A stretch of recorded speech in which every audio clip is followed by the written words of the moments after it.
Oke, kita lanjut pekerjaan yang lainnya ya. Kemarin mesinnya sudah, kita mau ke power steering bocor. Jadi power steeringnya bocor, nanti kita lihat apa aja yang rusak. Kalau D8 kan dia power steeringnya bisa diganti ya si sealnya gitu. Terus pipa capcing gitu ya, sama bootnya gitu. Kalau D9 kan agak susah dia, soalnya dia asnya itu sebagai pistonnya. Jadi kalau dia baret itu susah ya benerinnya, harus dibenerin asnya dulu. Kalau tipe ini kan dia tidak, asnya itu tidak sebagai piston ya, tidak sebagai piston hidrolik, tapi dia ada namanya damper atau shock breaker steer. Nah itu yang enaknya di bumi ini, lebih gampang dibenerinnya dibandingin D9 gitu. D8 lebih gampang. Kalau D9 dia agak susah kayak gini ya nih. Nah ini nih kayak gini. Jadi asnya tuh sebagai hidroliknya. Ya seperti itu ya. Nanti kita lihat, kita bongkar. Yang netesnya tuh apa? Kita juga belum tahu karena baru dilihat di luar doang, jadi belum dilihat dalamnya. Nanti kita videokan yang rusaknya aja ya. Karena kalau bongkarnya agak susah ya. Video ini sempit di bawah, tapi harusnya sih semua orang bisa ya, karena dia ada baut ke setir, ada baut ke sasis 2 biji, ke cross member. Harusnya gampang lah kalau itu ya, kelihatan ada bendanya kelihatan untuk bongkar. Nanti kita fokus ke pengerjaan dari rek setirnya sendiri. Nah, diturunkan di sini. Tuh, bocor di mana, Bang? Oh, pipa seal. Oh ya, situ bocornya ya. Ini mau diganti sama boot ya, boot as roda juga sobek semua, mau diganti karet-karetnya semua. Mudah-mudahan shock breaker steer nggak apa-apa, karena itu yang paling mahal. Begitu, lagi dibongkar ya. Boot-bootnya diganti, seal pinion.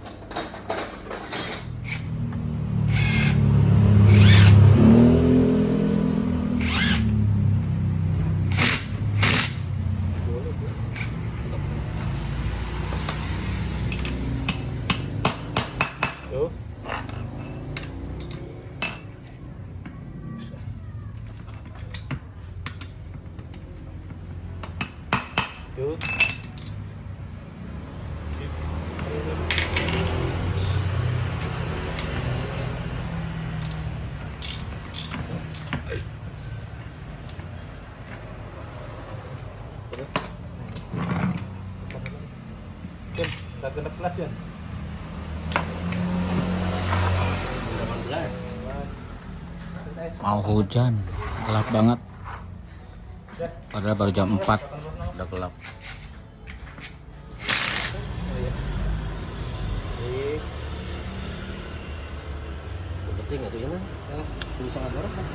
Oke, cerita sedikit ya mobil ini. Karena mobil ini juga mau dipakai keluar kota, katanya mau ke mana tuh, ke Sumatera. Jadi ini banyak malah ya yang diganti. Cuman kita nggak video nih, biasa lagi sibuk ya. Jadi ada di sektor kaki-kaki ada terot, ada long terot, link stabil diganti sebelah kiri, boot as roda diganti, oli mesin, oli transmisi, filter oli ganti, filter bensin, apalagi ya, radiator di servis, dikuras maksudnya. Terus si apalagi si motor pen juga diservis, ada yang mati satu. Jadi ini lumayan banyak yang diganti ya. Busi juga diganti ya, terus kampas rem depan sama di bubut piringannya ya. Tapi kita nggak bikin video ini ya, seperti itu ya. Memang kadang-kadang begitu, nggak sempet ya, padahal ini banyak juga yang diganti, termasuk ya kampas rem depan sama di bubut dispriknya, mounting bawah, banyak lah ini yang diganti gitu. Yang merah ini kita nggak bikin video, kita bikin video yang depannya mobil merah ini yang silver sama-sama 406, yaitu yang diperbaiki adalah si power steeringnya bocor. Kita turunin reknya dan banyak yang diganti ya di reknya itu.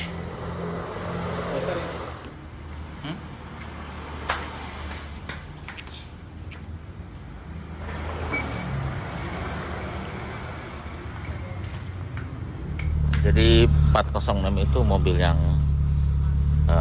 tahan banting ya. Kalau dari segi kita lihat suspensi juga cukup kuat ya, konstruksinya kelihatan lah. Yang belakang multilink, problemnya paling oblak gitu aja, tapi bisa diganti linknya kayak apa, track link kayak link stabilizer itu terjual gampang. Yang lainnya sih jarang ya, paling pinball joint ya di belakang itu sama karet stabilizer, itu aja sih yang sering rusak. Yang lainnya sih nggak terlalu kayaknya. Yang belakang, yang depan juga simple, ada busing arem, paling terot long terot, itu udah. Spliker kan cukup tahan lama ya kalau spliker, apalagi yang mobilnya manual, saya rasa kuat ya. Asal koplingnya juga kuat, jarang slip ya, maksudnya besar sih ya koplingnya, agak jarang. Cuma kalau udah mulai berat biasanya diganti gitu ya. Asal kabel koplingnya ori ya, harus ori, kalau nggak putus, ngeri putus ya. Tapi kalau udah berat banget ya buru-buru ganti juga. Nah, kita cerita nanti di mesin ya, kita coba. Karena ini mobil ini juga sering touring ya, sering ke Sumatera, ke Bali gitu, ke Jawa Barat, kemana-mana sering. Jadi cukup tangguh ya untuk 406 itu. Dan mesinnya juga terbilang bandel ya. Selagi dia nanti kita cerita di mesin ya, kita berhenti dulu, kita cerita di bagian mesin. Kita keluar dulu ya. Ini knalpotnya udah diganti racing. 406 itu AC-nya terkenal paling dingin ya di kelasnya. Jadi dibanding 306, 405, dia tuh dingin banget AC-nya. Kalau yang masih normal ya, dia bisa diadu dengan. Nah, coba nanti cerita yang punya 406. Pasti kedinginan kalau keluar kota. Mana ya? Bukan. Kita cerita di mesinnya. Nah, ini mesinnya. Ini belum kita tutup karena kemarin ada problem di sini, di pen mati dan sudah oke. Ya, mesinnya ini tahun 97. ABS-nya masih yang gede ya, masih intake-nya yang besi kayak gitu. Sekarang banyak yang ganti pakai intake yang plastik, karena intake yang besi ini susah cari spare part ininya ya, sensor map sensor. Nah, kita cerita masalah